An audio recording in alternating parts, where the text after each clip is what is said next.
So before we begin, I wanted to apologize for breaking the stream of weekly content. I started a great new job as a PM for a fantastic fintech company here in Utah, so I've been pretty heads down getting ramped up these last few weeks. But we're back, and you should expect a continued steady stream of great content from great product people. And with that said, on today's episode, I had the pleasure of having Jorge Rodriguez Ramos, head of product at Femtasy, on the pod, and we had a great chat about the characteristics of what makes a great product. This conversation stemmed from a fantastic article he wrote on the Mind the Product blog back in May of 2020, so I reached out to see if Jorge would be willing to connect and go a bit deeper. We did have a live audience during this recording, as we look to blend the best of podcasting with live AMA sessions. So if you want to be part of the next podcast and get your own questions answered by one of our great guests, head over to pathtoproduct.io, sign up for free, and watch out for the next live event. The link to the site is in the show notes, but again, it's path2product.io. Now for the conversation I had with Jorge. Welcome back to Lessons in Product Management. Let's get started. Hey, Jorge, welcome to the podcast. Thank you very much. Very happy to be here. Thank you for having me. Yeah, absolutely. So to kick things off, could you give the audience and the listeners a brief introduction of who you are, like what your background is and what you do today? Sure, absolutely. So I'm Jorge, originally from Spain, from Madrid, but I've been living in Berlin for the last 10 years. Professionally, actually, I'll start with what I studied. I studied arts of all things because I didn't really knew when I was 18 what I wanted to do, but I could draw and paint pretty well. So I thought okay, I'll give it a go. But after a couple of years, I realized that, it wasn't really my calling. And even if it was, I wouldn't be able to make it. So I moved more into the graphic design world. That's where I started professionally. I then slowly moved into more UX and product design. And from there, already in Berlin, now 8 years ago, is where I made the jump from UX to product management. I started working on a relatively big, what I would call not a startup anymore, but a scale-up company here that had been acquired by a big publisher. And they had an internal innovation lab where they kind of let people build products that were not the core product, but on parallel markets. So that's where I started as a product manager, building within a Scrum team, building an app of our own. It was a lot of fun. Then I moved to Outfittery. I ran there the mobile apps for those that don't know. Outfittery is a startup here in Berlin that does curated shopping and fashion. And I started there running their mobile apps. And then after a year, they offered me to become a product lead, so run both the mobile apps and another product team.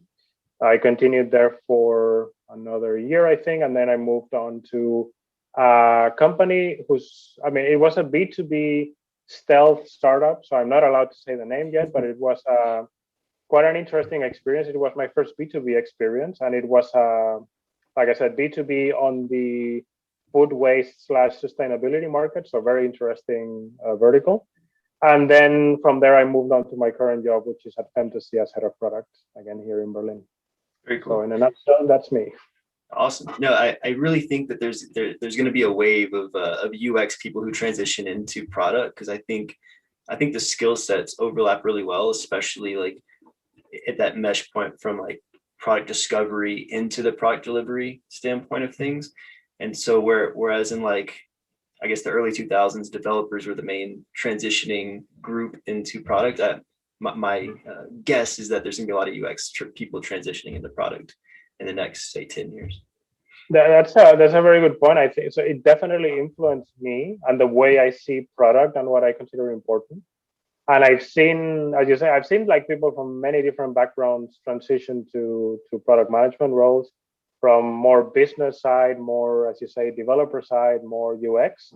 Each of them brings their own flavor, but I think product managers need to at the very least understand each of the other parts. So I'm not super good in technical knowledge, but I know enough to at least get a good idea of, okay, am I asking for something here that is absolutely impossible, or am I within ballpark range? In terms of business, I also I am not super literate, but I know enough to understand what are the business needs, to be able to understand when, the founders of my current company come to me and say like, look, we need to move the needle in these aspects in the next 3 months because, investors want to see growth, or, we need to prove whatever scalability. So I think they're necessary skills, but maybe I'm biased because I come from the UX side. In the end, for me, the most important thing is to be able to understand, like, am I creating a product that is going to be used? Because, engagement generates revenue, but revenue doesn't generate engagement. So I always start, when I think of a feature or of a product, I always start thinking like, okay, well, first of all, what problem are we going to solve for the user? And then how are they going to experience that problem being solved for them? So yeah, absolutely. And so you mentioned that you worked in B2B and B2C. What are some of the biggest differences that you found in like the two different areas? Well, I didn't work on B2B that long, but I did, and it was kind of like an interesting B2B. It wasn't like pure B2B with like a few small big clients, which is I think the biggest difference. We had like it was a two-side market, my B2B experience, and we had on the one hand restaurants and on the other hand food suppliers. Restaurants it's still a business, but there were enough of them to generate this sort of almost B2C experience where no single customer is too important to drive like where your roadmap needs to go. Yep. But on the supplier side, there were fewer players, and the bigger ones did have more of an influence on what we did or what we didn't do, or at least more. Let's say if a customer that represents 20% of your volume of whatever of money spent revenue comes to you and says, hey, we want this, it has more clout than if you hear three people from a B2C company saying we want XYZ. So I think for me that is the biggest difference, the fact that on a B2C company it's very rare for like a specific request from a specific customer to necessarily influence you as much, but on a B2B company it can happen. And something else that is also a difference, like there's we were speaking about how PMs come from different backgrounds. That's because the PM role is a relatively new one in the scope of things. There's an even newer role, the PMM, so product marketing or product marketing manager. And I've seen more B2B companies have that role within, and it makes sense to a degree because a product marketing manager is more specialized on the contact with the customer. So I mean, those are the two main differences that I've seen. Yeah, I think it's interesting too because like in traditional B2B, you have those enterprise focused customers, those really big whales, so to speak, that you go after. But even those enterprise focused companies are starting to move downstream in a lot of ways. And so there does seem to be kind of this like merge between kind of like the practice of product between B2B and B2C with the whole like consumerization of things and product led growth. And so it seems like the differences are becoming fewer as time goes on, which is interesting. Yeah, no, you're completely right. And I think that's also partially just due to the fact that if you really have, if you're a B2B product and your customers are just humongous, you're not really in business because those customers are going to have their own solutions built by themselves. Yeah. So in the end, you're always going to need to kind of like widen the net, so to speak, even if you're B2B. Well, I know we did want to talk about why, like what makes products great, but so I'll transition that way. So you wrote an article recently and I loved it. And I just want to like, for the listener's sake, have you kind of share like what was the driver behind writing it? And maybe what was like one of the gaps that you saw that said like, I need to really document these thoughts around like what truly makes a great product. Sure. So the situation was relatively straightforward. I wasn't in an interview for another role here in Berlin that I did not get in the end. And one of the reasons that I did not get it was because I completely blanked out during the interview process. So I was asked a very basic question, or at least one that I consider not very basic as a product manager, which was, can you speak about a product that you like and why you like it? And like I said, I it was like 10 seconds where I couldn't think of anything. I was thinking of products, but I was realizing like I cannot mention any of them because I would not be able to explain why I like them, or at least not in an eloquent manner. So after getting the rejection and being a bit bummed about it, because it was also like the last phase of the interview. So I thought it was in the bag, and in the end it wasn't. That's maybe another life lesson to take. Never, it's not over till it's over. But anyway, I went back home and I realized, like, okay, what I need to do in order to avoid this in the future and become a better product manager is sit down and think, okay, what does make a product excel? And that was basically how the article started and got written. Awesome. And so like the first step you mentioned in the article about what makes a great product is having a clear value proposition. And so as a product manager, should we be the one that owns what that value proposition is? Where does product marketing fit into that? And like, how do you see that, like collaboration or ownership being allocated to? Sure. It completely depends on we were just speaking right now about how some companies do have PMMs, others don't. It depends a lot, but even in a company where there is let's take the situation of the previous company I was in where there were PMMs.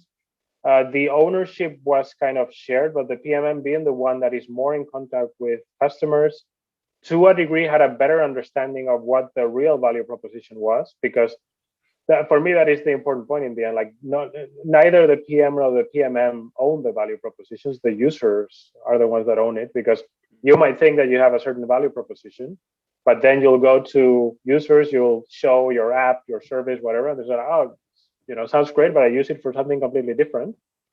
Maybe you struck gold. Maybe actually you thought your product should be used in one way, but it's used in a different one. It can be frustrating, maybe, if you had like a very clear idea and a very clear mission of what you wanted to do. But if you're in business and you just want to say, like, okay, look, I want to make products that people love, it's still a very valid way of finding that out. So yeah, shared ownership, but mainly it's the user that's going to drive like what your value proposition is, even if you had a different idea. I love that, like the reframing of like, it's not us. It's kind of like with branding too, right? So like value proposition and branding, like we don't determine what that is. We may try to make our efforts fit the brand or fit the value proposition because we have this idea, like you said, but really it's driven by the customer. If the customer doesn't see the value, if they would articulate your brand as something different than you would, then that's what it is. Like the reality lives with your customers. So I love that reframing of it. Yeah, and it also applies really well to UX. Again, going back to my background. So yeah. Something I discovered doing usability tests is that a lot of the times you're going to discover that users use kind of your product in hacky ways or in different ways that you envisioned it. And I know some product managers that get like frustrated with that. So like, yeah, but they're using the product wrong. I'm like, well, maybe they're using it wrong, but for them it's the right way. So think if maybe you need to offer a better way for them to do the same thing that they're doing with it, instead of trying to teach them how to use it the right way. So yeah, it's a bit the way I see it. For sure. And so we're gonna like cross into that UX world again, because one of the other things you mentioned is simplicity, and I think this is so key, right? Because like I think every company says simple, easy, affordable. It's like what every like B2B tagline is, at least from a B2B standpoint. And so like in terms of simplicity, one of the tools that I found that works really well is usability testing. And like you said, not every company has a PMM, not every company has a UX designer, and some only use their UX designers to make things pretty. So like even if there are UX people inside of a company, like is usability testing something you see as a valuable skill set for a product manager? Absolutely. I mean, if you ask me that way, if you put it that way, then my answer is yes, absolutely. It is a very valuable skill set. I am biased because I come from a UX background, and I found it super useful to participate in user testing and in user interviews, usability testing, all kinds of experiences with end users. Is it a hard requirement? No, it isn't. Like if you have but I mean, if you are a product manager in a team that doesn't have a dedicated UX person, then I would highly recommend that you look into it and you get like at least a basic understanding. Because in the end, like I said, if the users do not understand the way that they need to use your product, it's not their fault, it's your fault for not making it the way they expect it to be. So yeah, in short, yes, it's absolutely useful. So the last item you mentioned in the article was habit formation, right? And I think there's a great book called the name escapes me now, but it's by Nir Eyal. Hooked, Hooked. There you go. Yeah, Hooked. And so I don't know if this comes from that, but like with some of the examples you gave in the article, like how important is it for companies and product teams to be thinking about like personalization?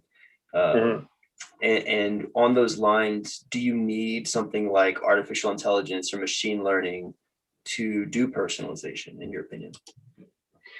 So let's unpack that. There are a few things there. So the inspiration for this habit formation didn't actually come from Hook, even though probably in the back of my mind it must have influenced me. It comes from a great talk that I cannot recommend enough by Sarah Tavel called The Hierarchy of Engagement. There's also an article that you just need to Google it and find it.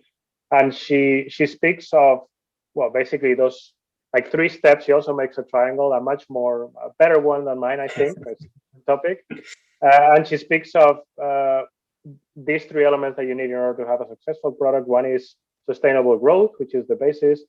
Then you need to create this, what I would take as habit formation, so accruing benefits and mounting losses. And the third one is creating virtuous loops. So the habit formation came from that second one, the accruing benefits and mounting losses, which is basically when you use a product and every use makes it better for you, and every use makes it harder for you to give it up.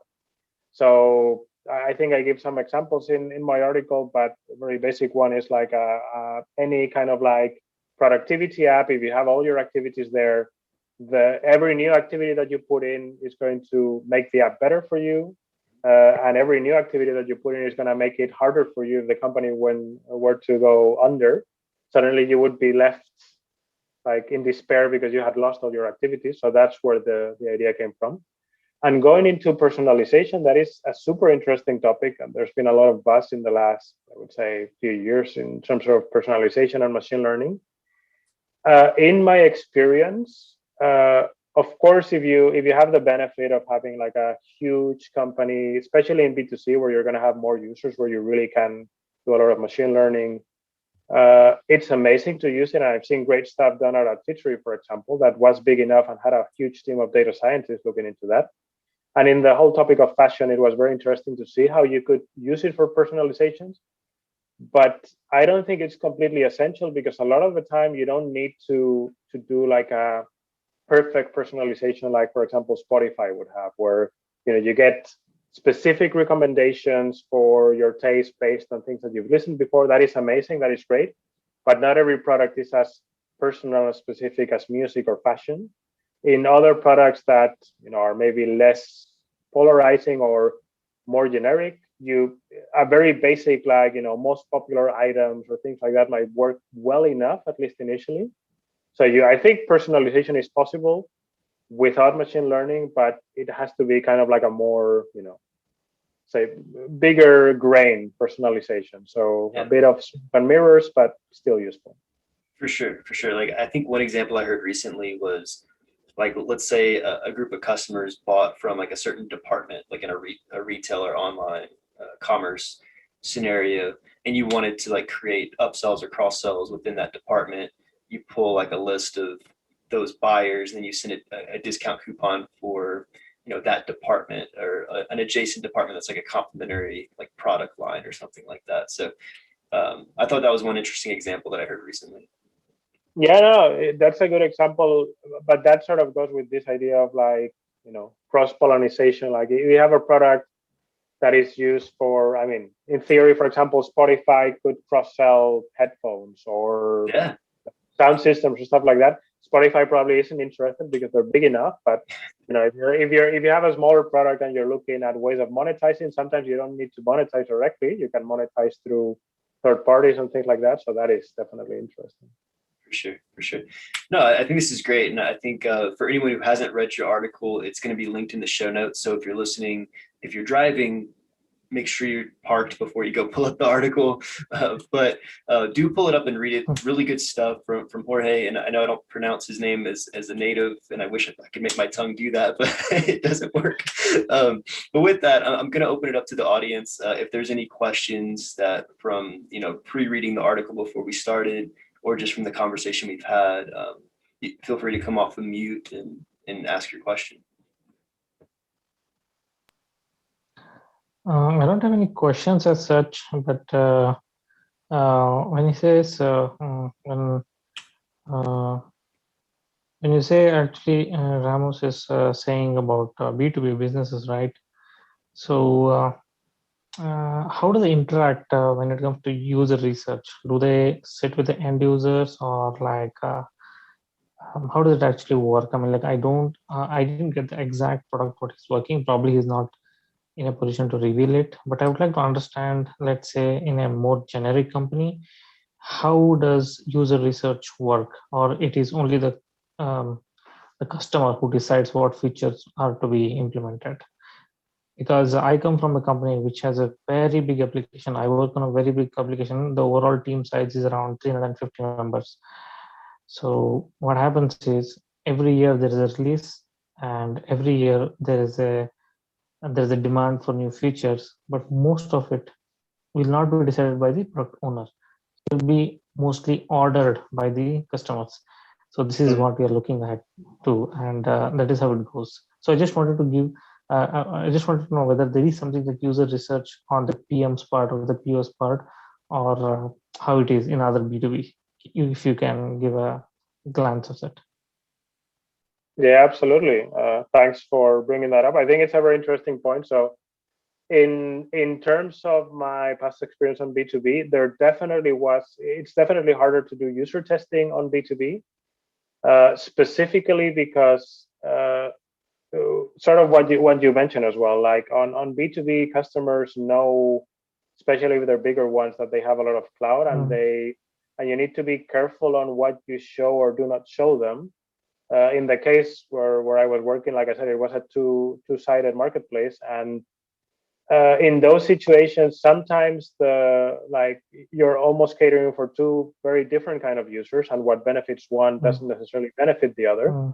So we had to be very careful when it came to showing like potential new features or stuff like that, and testing it with our customers, because maybe we were showing them a feature that would have been super useful for user A on one side of the marketplace, but it would have been not as good or not as beneficial for the other side of the customer. So that does add to the difficulty. And in the other topic you mentioned, like that you get like a laundry list of feature requests. I'm sorry to hear, because I think it would be very frustrating to operate that way. I do understand that some companies of a certain size, it sort of works that way. I don't think it's ideal. I think it's important to listen to your customers, to understand what they're asking for. But I think it should be the job of a product manager to look into what the customers are asking for and change it into, like, try to extract from the feature request, like what do they actually want? Because the customer might tell you like, look, I want to have XYZ, but you realize that maybe that's not really, they're giving you already the solution without really thinking of the problem. And if you can, what I would try to do is to push to say like, look, they're asking for this, but I think this other feature or this other solution would solve the same problem that they're trying to solve while being a better experience. So it might be very hard for you to have pushback there, but that would be kind of like my recommendation. I think, yeah, that's a very good recommendation. I would definitely think of that, because I was not thinking in that angle. I think it's a very good input.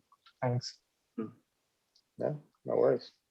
If I give my 2 cents on kind of my B2B experience, like I would echo everything that Jorge said. Like that people are going to come to you with feature requests all the time, whether it's internally or your customers.